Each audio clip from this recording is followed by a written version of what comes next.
This week, New York City Comptroller Brad Lander announced that he will challenge Mayor Eric Adams in the 2025 Democratic mayoral primary. Lander has long been one of Mayor Adams' loudest critics and joins an increasing field of challengers, including the man who held the Comptroller's office before him, Scott Stringer, and State Senator Zellner Myrie from Brooklyn in the race for mayor. Adams is facing what could be an uphill battle as he currently holds record low approval numbers. Joining us now to discuss is Dr. Christina Greer, Associate Professor of Political Science at Fordham University. Welcome. Thanks so much for having me. So is Lander likely the biggest challenger here?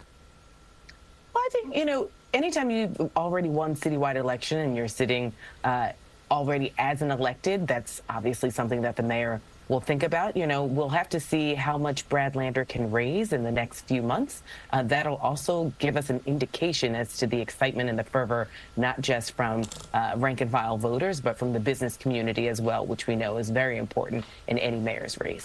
And the Mayor Adams has a record low approval rating. What does the mayor need to do to change that message and lift those numbers? Well, this is where it gets a little tricky. The numbers are real. He's in the 20s, and no mayor wants to be at roughly 28% at this stage in the game. But one, he still has time. The mayor still has time. And two, sadly, during our Democratic primaries, the turnout has been so abysmal.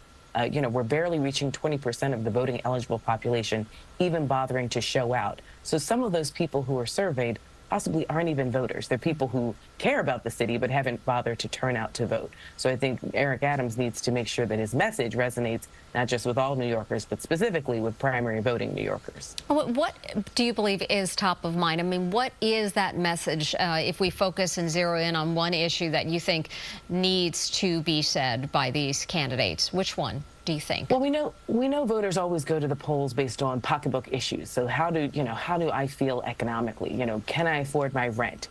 Does it feel like when I go to my local corner store or bodega, can I afford what's going on in there? But I think for this particular moment, there's also the issue of crime and public safety. This is where it gets a little tricky for Eric Adams. On the one hand, he says we're one of the safest big cities, if not the safest big city in America. Crime is down. On the other hand, we know that when he was first elected in 2021, he used a lot of the sort of conservative talking points of, fear tactics, thinking about migrants, undocumented people coming into the city being bussed in. So on the one hand, are we safer? Or are we, feeling that the city is being overrun by newcomers?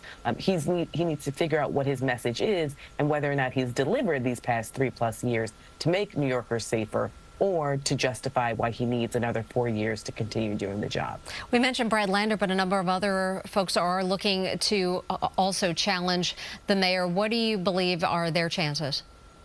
Well, I think, it's still really open, really wide race. I think, there's a particular segment of the electorate that still really likes Eric Adams. We're many shades of blue when it comes to Democratic politics in New York City. Brad Lander and Scott Stringer need to differentiate themselves from one another. Both of them, have served as comptrollers. What will be their message? Both of them have some of the overlapping bases in the Democratic Party, people who would tend to turn out in a Democratic primary next June. Zellner Myrie, the state senator, is the newcomer. That's some pros and cons to doing so. But he did take out a sitting state senator for his office. There's a lot of excitement around his campaign for someone who has new, bold ideas. And the only thing with Zellner Myrie is that he hasn't ever won citywide elections. So he's going to have to introduce himself to a lot of people in other boroughs just to make sure they know his message and his vision as well. Dr. Christina Greer, Associate Professor of Political Science at Fordham University. We appreciate you taking some time to talk to us today. Anytime. I'm sure we'll talk to you many, many times in the months to come. We appreciate it. And stay with CBS News New York for the latest, as the race for the New York City mayor is just getting started.